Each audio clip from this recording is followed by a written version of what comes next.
আমি আছি আজকে আমার বাড়ির পাশে একটা গ্রামে, যে এখানে কৃষকরা কীভাবে ফসল ফলায় এবং কি তারা জীবিকা নির্ভর করে ফসলের মধ্যে দিয়ে এই জিনিসটা দেখাবো।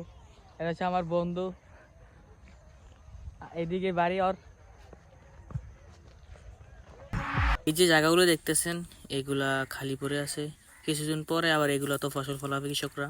এদিকে অনেক ক্ষেত দেখতে পাচ্ছেন, যে যে হাল চুয়ে রাখছে খেতে, তো বিশাল বড় ক্ষেত।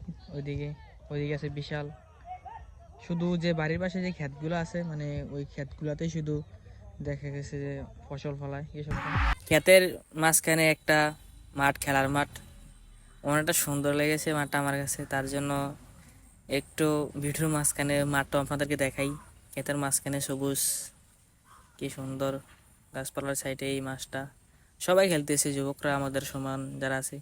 আর আমি একটা পিলারের উপরে দাঁড়িয়ে আছি, এখান থেকে ভিডিও নিচ্ছি, আপনাদেরকে দেখাচ্ছি। আমার এই দৃশ্যটা ভালো লেগেছে, কারণ এই সময়টা আমিও খেলতাম এই জায়গায়, ভিডিওর কারণে আমি আর খেলি নাই। খেলার মাঠের পাশে রয়েছে মানে আরেকটু সুন্দর জায়গা, প্রাকৃতিক সৌন্দর্য, ওই জিনিসটা দেখাবো আপনাদেরকে।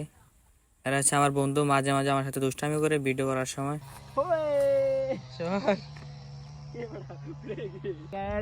আমাদের নাজমুল ভাইয়ের চ্যানেলটা সবাই সাবস্ক্রাইব করে দিয়েন। আমার পিছনে যে ক্ষেতটা দেখতে পাচ্ছেন এটা হচ্ছে ক্ষীরা ক্ষেত, যে বাজারের দেশি যে ক্ষীরাটা দেখতে পান এটা হচ্ছে এই ক্ষীরা ক্ষেত। আপনাদেরকে দেখাচ্ছি পুরোটা। এই যে কৃষক মানে ওষুধ দিচ্ছে জানি ক্ষীরা পোকা না ধরে।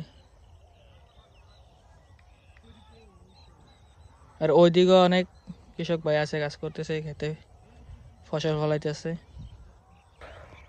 অনেক ঘোরা হলো আসলে, যে আগে বলেছিলাম যে হয়তো কৃষকদের মানে অনেক কিছু দেখাবো, কৃষকরা কি কাজ করে বা এইসব বা ফসল ফলাইতেছে। আসলে অনেক কম সংখ্যক মানুষ কাজ করতেছে মাঠে, তার জন্য হয়তো এরকম ভালোভাবে দেখাতে পারিনি। আশা করি মানে সামনে এই 1-2 মাস পর সবাই হাতে কাজ করবে। আরেকটা গ্রামের ভিডিও নিয়ে আসবো আপনাদের সামনে। তো এই ভিডিওটা এখানে শেষ করছি, নেক্সট ভিডিওতে আপনাদেরকে দেখাবো যে এই গ্রামটা কত সুন্দর, সবুজ যে প্রকৃতি ওইটা।